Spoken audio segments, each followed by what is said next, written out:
Tonight on CTV News at 6, at least one home lost to wildfire near Whitecourt. The latest on the firefight and evacuation order. If the fire does shift directions, I don't know how much time we'll have.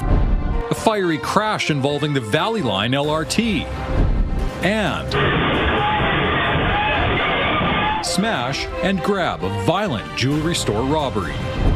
Another warm day on the way for tomorrow, but big change is coming to the forecast. Cool downs, rain, and some potentially damaging wind gusts for parts of the province.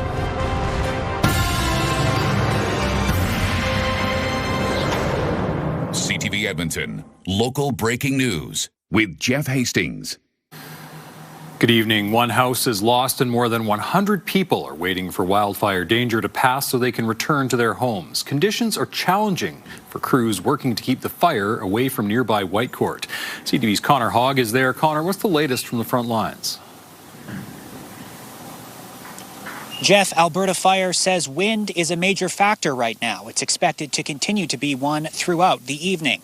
It says containment lines have been established around the perimeter of this wildfire to prevent it from growing any bigger. Despite that, people who live nearby say the situation is stressful. It was quick. Some people only had 10 minutes to get out. Some people had half an hour. Tammy Rivard owns a shop in Whitecourt. She says the last 24 hours have been crazy. Her mother lives in the evacuation zone about 3 kilometers outside of town. She organized a group to help her mother leave. Get her most important vehicles out and just her personal belongings like photos and some certain photos off the wall. And that's really all that she took.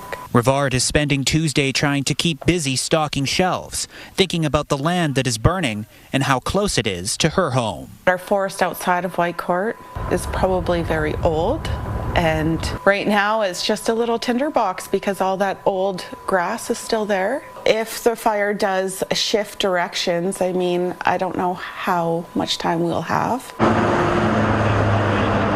Smoke in the air over the fire was visible in Whitecourt yesterday. Today, while the cloud is gone, officials say the fire is still burning out of control. We have established a good chunk of perimeter around the fire. However, there's still lots of work that needs to be done, and air tankers will support as needed. However, the conditions today are a little bit better due to lower wind speeds compared to yesterday. At 1 p.m., the fire was moving slightly west towards a full containment line protecting the town. Alberta Fire says things could always change, sympathizing with the situation the people of Whitecourt are in. I think they feel a lot better now that they don't see a large column of smoke at the moment, but just be prepared that could change at any moment. We're just going to hope. They've brought in a lot of help. So we're just going to put everything in their hands, right? Alberta Fire says evacuees will not be able to return home tonight. They're being encouraged to go to the Alan and Jean Millar Centre located within the town of Whitecourt, where they can check in and receive vouchers. And Alberta Fire says it will provide an update on the status of this wildfire to media tomorrow morning. Jeff? All right, Connor, thank you. It's Connor Hogg live for us near Whitecourt this evening. We'll bring Josh in a little bit early now for a look at the weather forecast. Josh, favorable weather is what they need for the firefight. What are you seeing in that part of the province? It's going to be favorable for tomorrow, for one day, and then it is going to get nasty. The wind looks like it's going to howl Thursday, most of the day Friday, and you're not even going to see a whole lot in the way of rainfall with this storm system coming through. This is this evening. Wind is pretty light. There's tomorrow morning. There's tomorrow afternoon. Still not bad. You see these colored zones. That's where the stronger wind gusts are, and we're starting to see that pick up late tomorrow afternoon. It's tomorrow evening. So by tomorrow evening, gusts swing around. Now they're coming out of the west-northwest. And you can see through the day Thursday, you've got wind 30, 35 kilometers per hour, gusts 60, maybe even 70 kilometers per hour. And here's what we're looking at for rainfall. Nothing tomorrow. Little bit Wednesday night and into early Thursday morning. That probably doesn't amount to more than maybe 5 or 6 millimeters of rain, and then the heavier, steadier stuff stays off to the north late Thursday and into Friday. It will cool off in a big way, so that's a little bit of good news, but the wind is going to be a big problem in that area Thursday, Friday. All right, Josh, thank you. RCMP say a woman is dead after a house fire north of Edmonton. Police say the fire happened at a home in Clyde just before 9 o'clock last night. Westlock RCMP say the victim is a 42-year-old woman. They're still looking into how the fire started. An afternoon fire has badly damaged 2 homes in southeast Edmonton. The call about the fire came in around 1 o'clock. Fire crews were still putting out hot spots at the duplex in the Meadows neighborhood just before 3. Edmonton Fire Rescue says due to multiple calls at the same time, crews ran into some issues getting there. The fire seriously damaged the backs of both units and a detached garage. The cause of the fire is unknown at this time. And police say a driver was taken to hospital after a Tesla collided with an LRT. Police say just before 1 o'clock this afternoon, a car was heading north on 66th Street, turned right on a red light to enter the Whitemud. That's when an LRT also heading north hit the Tesla. Police say the driver was taken to hospital as a precaution. Paramedics checked the train passengers to make sure they were okay. The intersection of 66th Street and Whitemud is still closed for the investigation. It's day 2 of the trial for a woman accused in the death of an 11-year-old boy killed by her dogs. Court heard more stories about the dog's violent history, including an attack on another person and a small dog. Nicole Weisberg reports. 46-year-old Crystal McDonald is on trial facing a charge of criminal negligence causing death as the keeper of the dogs that killed 11-year-old Cash Grist. The attack happened 2 years ago, and court heard in the months prior there were others. A man whose ex-wife was friends with the accused said McDonald's 2 cane Corsos killed his 10-pound Pomeranian. He said his dog Roan slipped out of his makeshift enclosure while McDonald's dogs were visiting. Court heard the dogs were tied up and Roan excitedly ran towards them. Dale Hess testified one got on one side of him and then the other grabbed the other side of him, so it was a tug-of-war with the dog. Hess called the attack traumatizing, said Roan died and he was left with an $8,000 vet bill. One of McDonald's neighbors also testified and said his family couldn't use their backyard because the dogs were so loud and threatening. He said they would charge their shared fence and try to dig underneath it. He said he tried to talk to McDonald about it a few times, but she swore at him and told him to mind his business. He put up cameras in his yard to gather evidence of the dog's behavior. One of them captured an attack in McDonald's backyard. She wasn't home at the time.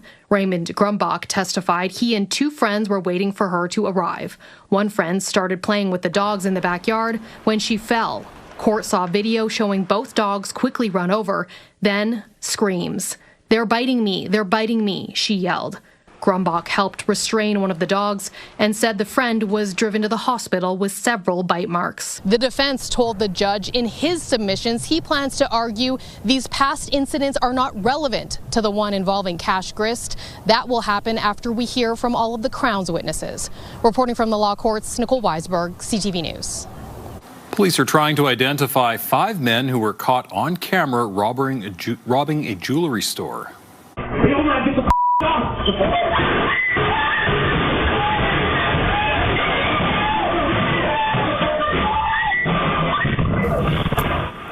Police say in late April, 4 people ran into a jewelry store on 83rd Street and 82nd Avenue. They screamed at a staff member and a customer to get down as they smashed their way into display cases and stole jewelry.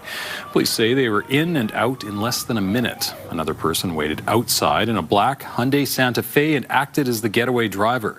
Investigators are trying to find that Santa Fe. It had a Saskatchewan license plate, 187NYN. Police are also looking for the customer who was inside the shop at the time. Anyone with any information is asked to call police or Crime Stoppers. Strathcona County has voted to keep its firefighter paramedics. The decision comes after the province told Alberta municipalities they'd have to pay to keep using that integrated service. Evan Kenny has more on the council meeting and how it will affect the community. It was an emotional council meeting for the hundreds of firefighters and Strathcona County community members in attendance. I will never vote to decrease service levels in our community, even if it's caused and requested by the provincial government. Council voted to keep the county's emergency medical services the same. And that's why there's a lot of happiness in the room right now. Council was forced to choose after the province announced changes to its ambulatory services. Municipalities have to decide whether or not to continue to provide service at emergency health services pricing and pick up the excess bill, or opt out, which would see those services either contracted out or run by EHS. There was 47 jobs on the line, and you saw in council chambers, that's families, that's mortgages, that's our brothers and sisters that could have been affected. So yeah, it's emotional. Strathcona County was one of 7 municipalities using an integrated fire ambulance service. Leduc and Spruce Grove have already voted to eliminate it. Response times are going to go up in this transition. Moral injury and practitioners is going to go up in this transition, and community care is going to go down. Alberta's Minister of Hospitals says EHS's new model would provide the same quality of services. Strathcona County says it has heard very few details on the plan, like how many paramedics would be employed or what the price cap would be. They haven't said, you have X amount of millions of dollars to spend on EMS. Oh, no.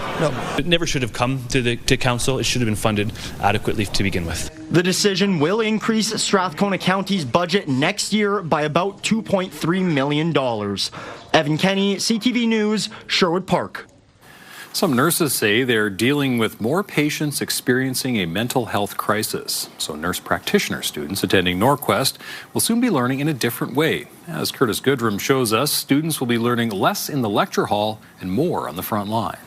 Hi, Jane. I'm Serena, and this is Joel. We're here to help take care of you today. These students are getting hands-on training, staring at me and talking about me, with patients who struggle with their mental health. I'm hearing the voices. This simulation is part of Norquest College's plan to enhance that aspect of training. When we're walking into patients' rooms, we kind of know what to expect. We're not like walking in and like, oh my gosh, like this person is like super irate. Current and former students push the program to have a greater focus on mental health, based on what they've experienced on the job. It's just so much more intertwined with physical health than we might have believed in the past. There's just so many issues that are coming up now for especially the next generations, and just understanding mental health better. Simulations like the one going on behind me will soon be added throughout the nurse practitioner course. Instructors say courses like this will be vital for students in the real world. And I always like to tell them, you're going to see mental health. Nobody usually likes to be in those hospitals. You're sick, you're stressed, you're not feeling your best. So having these skills really ensures that our patients get the best care. Instructors say experiences like this don't tell them anything. Will prepare students for the real world. We're ensuring that when those students enter the workforce, they feel confident in the skills that they've learned. The refresh course will be available starting this fall. Curtis Goodrum, CTV News, Edmonton. A group of Alberta musicians wants to show its support for United Canada. The benefit concert for Canadian Unity is scheduled for July 22nd in Horillac Park. Local jazz legend PJ Perry is behind the idea. Alberta musicians like the McDades and the Porch Dogs are donating their time and talent. Perry says it's about showing gratitude for everything Alberta and Canada has to offer. We don't want to get enmeshed in political arguments. We just want to have a good party. We want to put on the good music and let music speak for itself, and let the musicians show the rest of the country and Alberta that they care about the world that we live in. All proceeds from the concert will go to Edmonton's Food Bank, the Bissell Centre, and Sanctuary of Peace. Tickets go on sale this Friday. There's a new way to take in 3 of Edmonton's biggest festivals with one special ticket. Explore Edmonton launched the Eat, Play, Laugh Pass. It includes 15 tickets to Taste of Edmonton, a 10-day pass to K-Days, and an afternoon show at the Great Outdoors Comedy Festival. The ticket is available to purchase until Tuesday, May 26th for $59 plus tax. Only 2,500 passes are available. The 3 festivals are all in July, starting with a Taste of Edmonton, July the 16th. Riverhawks fans will soon have a new way to get to Remax Field on game days. The ball team will offer a shuttle service between Churchill Square and Remax Field, supported by Edmonton Transit Service. The shuttle starts running an hour and 15 minutes before game time. All you need to climb aboard is your game ticket, which is valid for other ETS service before, during, and after the game. The service will start running on the May 29th home opener. The Victoria Golf Club was acknowledged at City Hall today on its 130th anniversary. So it was founded in 1896. The Victoria Golf Club is the oldest city-run golf course at not only our city, but in Canada. During today's Urban Planning Committee meeting, Councillor Reid Clark celebrated the course's 130th season. He thanked the club staff for maintaining it and keeping the course in its original River Valley location. That would have been a beautiful day to be there today, Josh. Yeah, a little bit of rain, and all of a sudden those fairways will be a little bit greener. We do have some rain in the forecast. I don't think it's going to be all that heavy here in the city. I think the bigger issue is going to be the wind. We talked about that with Whitecourt. Here in Edmonton, Thursday is going to howl. As for this evening, beautiful night. 22 degrees in Edmonton right now. 21s and 20s outside the city. 22 will go down as the daytime high for today. 4 degrees above average. Right around average for the morning low. Cool start to the day. Just 5 degrees early this morning. You do have a special weather statement in effect for areas off to the east and southeast of the Edmonton area. This pertains to the storm on the way for Thursday. Damaging wind gusts, heavy rain, especially further to the south and to the east. We can see gusts in some of that area 80 to 90 kilometers per hour. And then further north, there's a chance of some wet snow Thursday night into Friday morning. We're going to miss out on most of that heavier precipitation. But as we said, there is a lot of wind in the forecast. Nice little upper ridge in place for today. And we get one more warm day tomorrow. 13 degrees tomorrow morning. Cloudy with a few sunny breaks through the afternoon. And that should read 23, not 34 for a daytime high tomorrow. Temperatures cool off in a big way after that 23-degree day tomorrow. 10 to 14 range for Thursday, Friday, Saturday, Sunday. We'll talk more about that and the wind and chance of rain all in just a few minutes. All right. Thank you, Josh. Still ahead, investigation issues. I'm sure that there's going to be, quite extensive involvement from their lawyers, from investigative lawyers. Elections Alberta says the man at the center of the voters list leak is refusing to cooperate. The potential consequences next. Also ahead. Our treaty rights must be meaningful in practice and not just words on paper. A First Nation launching a lawsuit against multiple governments over decades of oil sands development.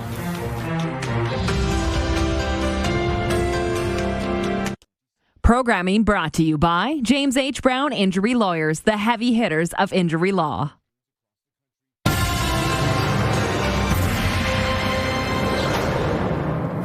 Elections Alberta says the leader of the Centurion Project is not cooperating with an investigation into the voters list leak. The agency says David Parker has refused to obey orders to stop using the list, which could lead to serious consequences. CTV's Tim Brooke has more. David Parker is in hot water with Elections Alberta. Not only did his separatist group, the Centurion Project, access and share the electors list, but now the agency says he's not obeying a cease and desist related to that data leak. I'm sure that there's going to be, quite extensive involvement from investigative lawyers, general counsel, looking to see what sorts of measures they can undertake to gain compliance. The list Parker has contains the names and addresses of close to 3 million residents. Elections Alberta says 23 people were provided it and 545 others accessed it through the Centurion Project's online tool. Experts believe those who don't obey orders will likely face obstruction charges and potentially contempt of court penalties. That could involve fines, jail time, or both. One of the best benefits of enforcement, of effective enforcement, is to send a message to other individuals who might contemplate doing something similar. This isn't Parker's first run-in with Elections Alberta. Crown Debt Collection is already after him and his group Take Back Alberta over 11 unpaid fines, totaling almost $122,000. Just last month, Parker called the agency corrupt to the core, a den of evil, and a tool to suppress democracy. The Justice Minister isn't speaking to media. The one UCP MLA says her government trusts an ongoing RCMP investigation. It's unclear if Parker will comply with that. We have said we will be looking forward to see what they bring forward so that we can get to the bottom of what happened there. For now, Alberta's chief electoral officer believes the voter list should not be shared with any political parties until there are better privacy protections in place. The leak, just the latest thing on the agency's plate ahead of a busy autumn. The volume of work is unprecedented. I used to drink from a garden hose, now I'm drinking from a fire hose. David Parker has not responded to multiple requests for comment. In a statement 2 weeks ago, he had said he would cooperate with the investigation. Mikisew Cree First Nation is suing the federal and provincial governments, saying decades of industrial development have infringed on treaty rights. The lawsuit alleges oil sands industrial development has harmed the environment and had serious health impacts on the community. The First Nation is located on the Peace Athabasca Delta, one of the world's largest inland freshwater deltas. It says the lawsuit isn't about targeting single projects. Instead, it's focusing on what it calls a lack of proper management over decades. The chief says the First Nation wants the federal and provincial governments to take accountability and bring in higher water quality standards. Our treaty rights must be meaningful in practice and not just words on paper. Our people must still be able to hunt, fish, gather, and pass our culture and knowledge on to our children. The province says it is committed to meaningful consultation on projects where treaty rights may be affected, and we take these matters seriously. It declined to offer specifics as the matter is before the courts. The federal government also says it's aware of the lawsuit and cannot comment further at this time. Alberta musician Corb Lund is taking his coal mining petition to the open trial. Lund will be on a 3-day horseback ride from the southern foothills to Edmonton, collecting signatures to stop coal mining in the Rockies. Lund will be joined by ranchers and musicians. With just under a month left to collect names, Lund told Your Morning Edmonton the petition is going well. He says his group is in a tough fight. The coal companies are in a real PR blitz right now, trying to tell us how great it's going to be. And I've spent 6 years on this, and I've met with as many pro-coal people as anti-coal people, and I've put my brain on it, and it doesn't make any sense, in my opinion. And it's going to be bad for Albertans and bad for Alberta. Lund says he's also met with Premier Daniel Smith to make his case. An Angus Reid survey shows Canadians are shifting their priorities when it comes to climate change and the economy. The survey says cost of living now tops public concerns. Support for pipeline development is growing across much of the country. 15% of Canadians now rank climate change as a top national issue, while cost of living, housing affordability, and economic growth dominate the national conversation. 61% of Canadians now prioritize economic growth over environmental protection when it comes to energy policy. The environment has changed so much on the economy, I think, in general, where Canadians are really concerned about cost of living. They're really concerned about their economic future, and especially in the face of what's coming from the United States. And now they're much more open to this idea of, let's build some pipelines, let's help grow the economy a lot more. The poll shows the swing towards supporting pipelines is stronger in BC than the rest of the country. In 2012, a majority of people there opposed a pipeline to the West Coast. Today, 61% are in favor. Still ahead, a robot repair from 200 million kilometers away. We're talking about distances so far away that you can have 7 to 10 minute long lapses in communication. How Canadian researchers helped free the Mars rover from a rocky situation. One more nice warm day on the way for tomorrow with temperatures in the 20s, and then about 10 to 15 degrees cooler for Friday, Saturday. Full look at your forecast after the break. Programming brought to you by James H. Brown Injury Lawyers, the heavy hitters of injury law.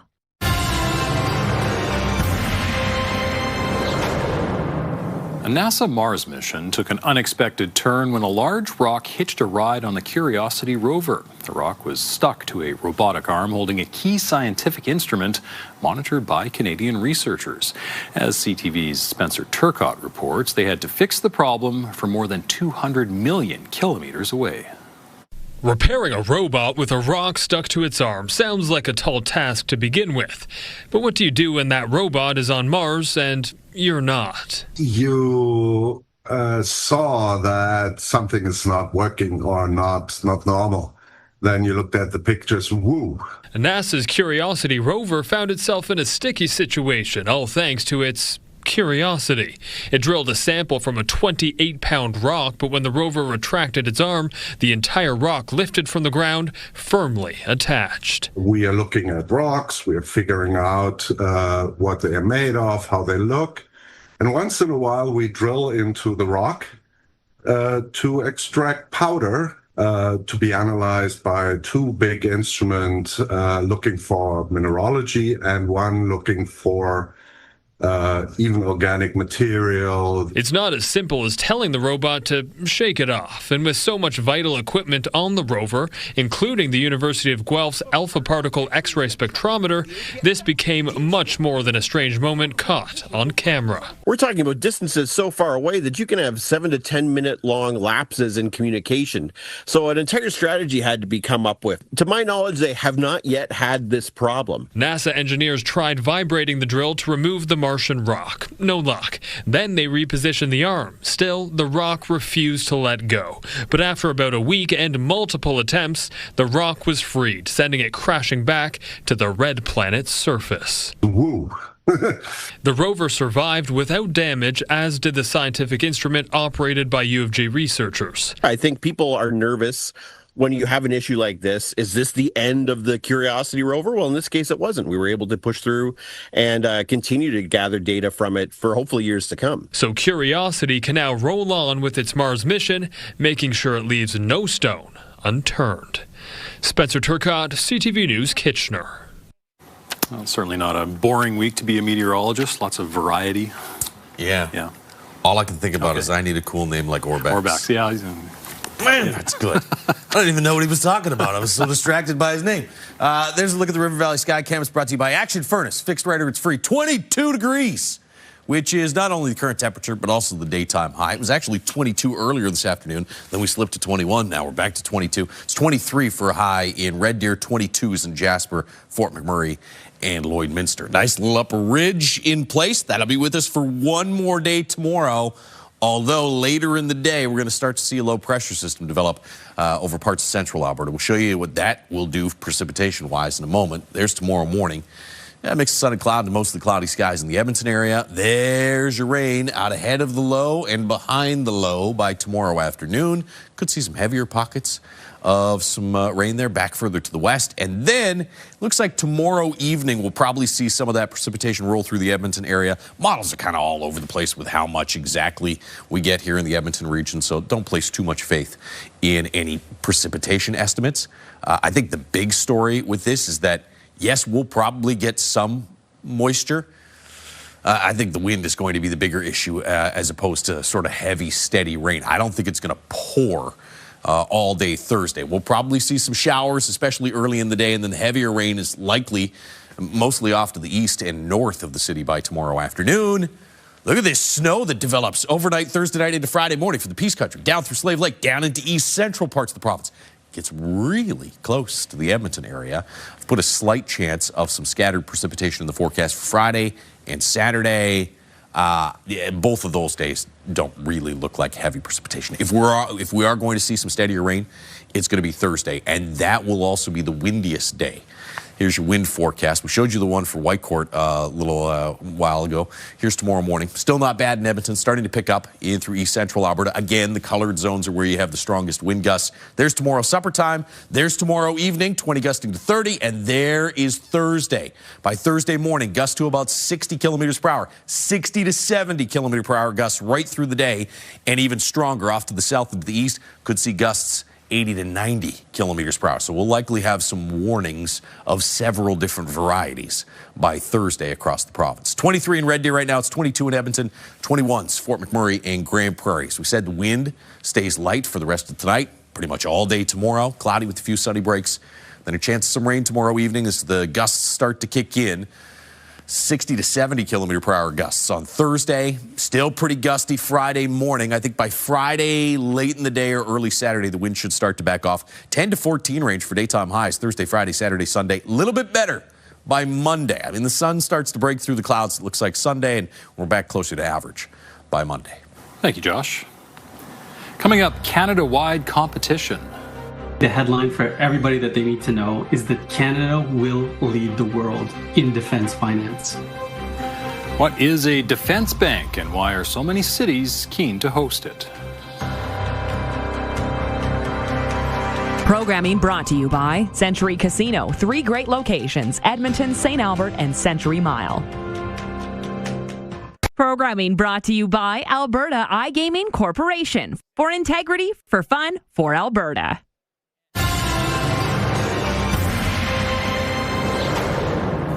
The race is heating up to be the Canadian headquarters of the new Defence, Security and Resilience Bank. At least 4 cities are vying to host the international financial institution designed to fund defence projects and create thousands of jobs. CTV's Judy Trin reports. Global finance and advanced innovation. Toronto's bid to host the new Defence, Security and Resilience Bank was launched with a glitzy video and a full-court press. We have Team Ontario, united to support Toronto. The new defense bank could involve 40 countries. It could hold an estimated $135 billion US in assets and employ 3,500 people. Other than Toronto, Vancouver, Montreal, and Ottawa are competing for the headquarters. Analysts say the winning city needs to have more than just financial expertise. Good cultural sensibility. I think it needs to be able to communicate with different players in different countries. Toronto is one of the most diverse cities on earth. People from every corner of the world come here. The majority of the bank's member nations will be in Europe. Connections, Montreal's mayor says the city has. The economics and the diplomacy. So we're the only city that can give both. The economic diplomacy that this bank needs. But politics are at play. Depending on which party wins the Quebec election in the fall, there could be another referendum on Quebec's separation. We're not going to engage in campaigns of fear, for starters. We have the strengths and the maturity to receive international organizations, bottom line. The goal of the Defense Bank is to provide lower interest loans to smaller companies so they can develop technology and expand faster. Ottawa has dozens of innovative companies, but the capital's airport doesn't have many international flights. Not a problem with Vancouver, which could be a prime location to attract Asian nations to join. We're the gateway to the Pacific. We actually are in the perfect time zone to bridge those gaps. I think the headline for everybody that they need to know is that Canada will lead the world in defense finance. The federal government has yet to lay out its criteria, nor has it set a deadline. But regardless of what city is selected, Canada is the big winner. Judy Trin, CTV News, Ottawa. The World Health Organization says at this time there are no signs of a broader hantavirus outbreak. But of course, the situation could change. And given the long incubation period of the virus, it's possible we might see more cases in the coming weeks. The final group of 28 passengers who were aboard the cruise ship have been evacuated by air to the Netherlands. 3 people died from the virus. In total, 7 cases of hantavirus have been confirmed. In Canada, 9 people are being monitored, 2 in Alberta, 4 in BC, and 3 in Ontario. A week after a cyber attack struck a program used by universities around the world, including the U of A, the company behind Canvas says it struck a deal with the hackers. Parent company Infrastructure says it reached an agreement with the, quote, unauthorized actor. No details on the deal were provided, including whether it involved payment or who was behind the attack. The company says the stolen data was returned. A hacking group named Shiny Hunters claimed responsibility for the breach. It had threatened to leak the data if the schools did not pay a ransom. Well, yesterday we showed you the results of a crash that left a motorcycle hanging from a streetlight in BC. Now we have video showing how it happened. The kind of car it was and the way the fender was shaped. And of course, you know, the front tire of a motorcycle being as rounded as it is. It was just a perfect storm and geometry just kind of launched it up. In the video, a car is making a left turn. A motorcycle enters on one wheel as the rider appears to hit the brakes before hitting the car. The motorcycle is then launched into the air and hooked onto the lights above. Police say the rider is injured but expected to survive. A smash and grab and attempted arson at a Michigan cannabis shop ended when the suspects mistakenly sparked up themselves. Surveillance video shows a Jeep ramming through the storefront. One suspect grabs product while the other pours gasoline all over the store. The shop's owner describes what happened as amateur hour. One of the suspects is lit on fire. They fled the scene with their shoes still burning. Still ahead, feeling financial strain.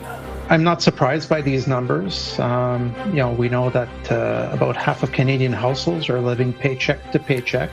Canadian insolvencies hit their highest point in 15 years. We'll break down the numbers. Also next.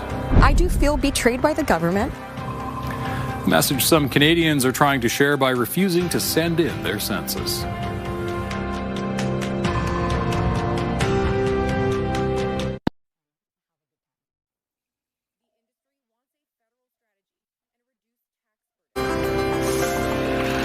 Looking at today's market numbers, the Canadian dollar slipped just below 73 cents U.S. Oil was up by $4, now sitting around $102 U.S. a barrel. Gold saw a drop of $42. On the stock market, the TSX is up 151 points. The Dow Jones up 56 on the day.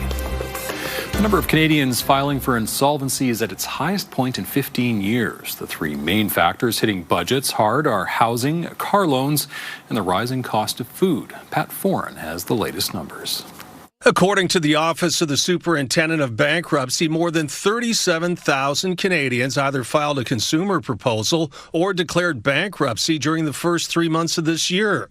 That's an increase of 8.5% over the same period in 2025. I'm not surprised by these numbers. We know that about half of Canadian households are living paycheck to paycheck, which means, they have no savings. The Canadian Association of Insolvency and Restructuring Professionals says Canadians are carrying record amounts of debt. Many mortgages will come due this year at higher interest rates. Rising food and gas prices, along with other factors, are pushing some households to the brink. In about 80% of cases, clients choose a consumer proposal instead of bankruptcy, which allows them to have a fixed monthly payment and stops interest from accumulating.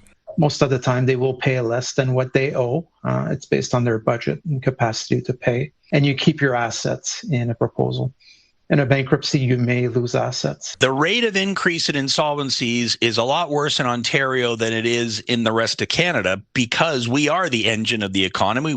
Licensed insolvency trustee Doug Hoy says tariffs have been detrimental to Ontario and says increasing unemployment remains a concern. Hoyes recommends keeping debt levels low and to curb your expenses. Anyone facing financial hardships can seek the advice of a licensed insolvency trustee. There is usually no charge for the first meeting. Pat Foran, CTV News. Today is the deadline to fill out your census form. While the census is simply a data gathering tool for government planning, this year some are using it as a form of protest. As CTV's Heather Wright explains, those who choose to do so may receive a knock on their door or even a fine.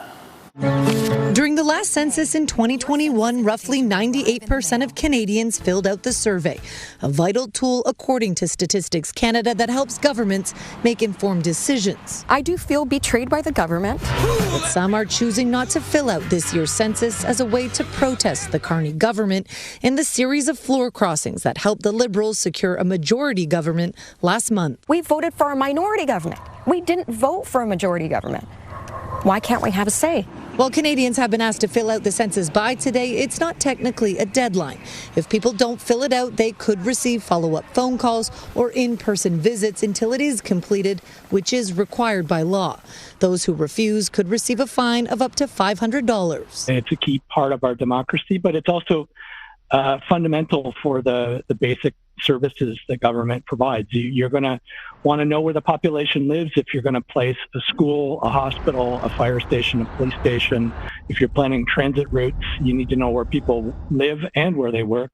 Jeff Balby is the Assistant Chief Statistician for Statistics Canada and says all data collected is de-identified and securely kept within the organization. We are absolutely required under law to keep all of the data that we collect here at StatCan within the walls of Statistics Canada so we can guarantee the privacy and confidentiality.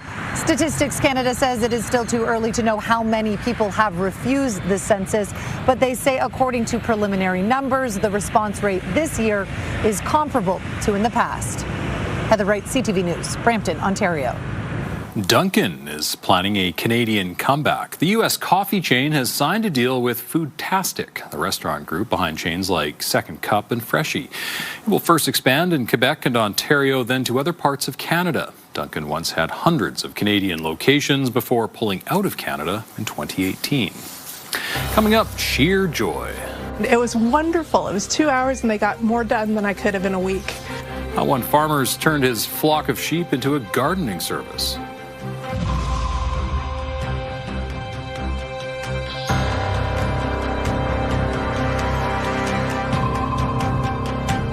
Stay with us. We've got another full night of great shows for you tonight on CTV.